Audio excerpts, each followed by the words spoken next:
घर नहीं जाइब एकरा से निमन जल गाँव ही चढ़ाइब। अरे होलिये से पागल क के धो देले बाड़े।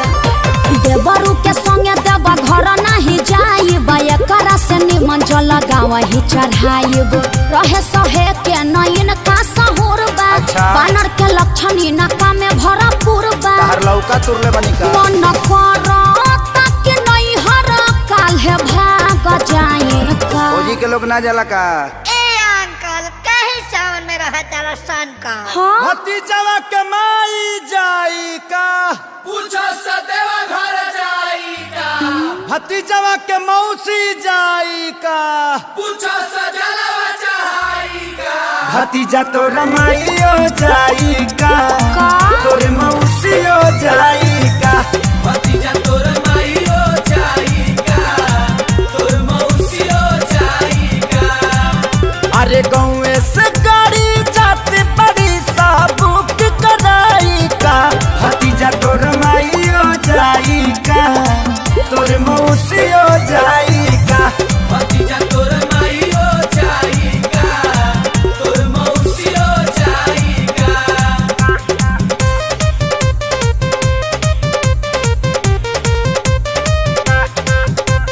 देवघर में मिले शंखा पोला हो चला किनी हो भौजी।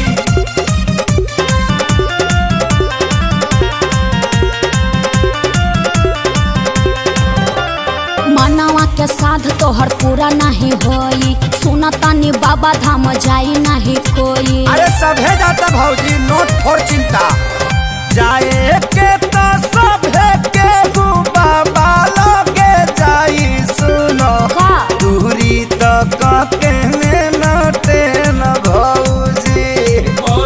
मुहावा में मास्क तू लगाईली सुनो सेनी का टाइजर भी छोरा में ले में भौजी।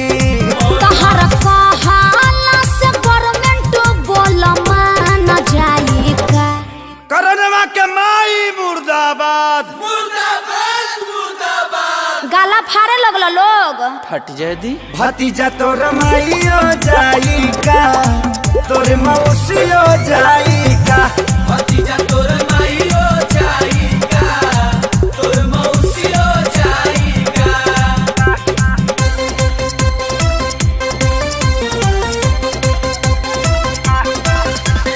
देवघर तरफ की जाई बजा भगे पुलिस से पिटाई बजा।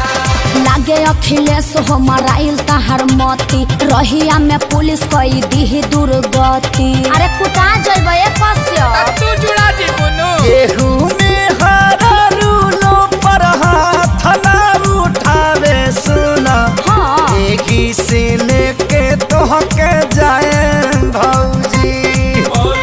हर साल बाबा लोगे हाजिरी लगवल बानी असु भी जलवा चढ़ाए भौजी।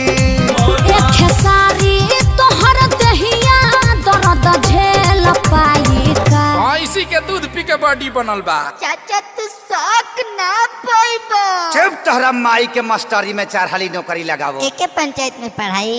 हाँ रे भतीजावा उड़ के आवे रे भतीजावा भतीजा तो रमाइयो जिंदाबाद। पुरान के में घुसपा काफे। चाचा नया गावा। भतीजा तो रमाइयो जाई का तोरे मौसियो जाई का। ओहो तोर माईयो जाई का जा आदित्य से लाचार बाड़ो। जाई का। जिंदाबाद जिंदाबाद मत करो भतीजवा भड़क जाता। मम्मी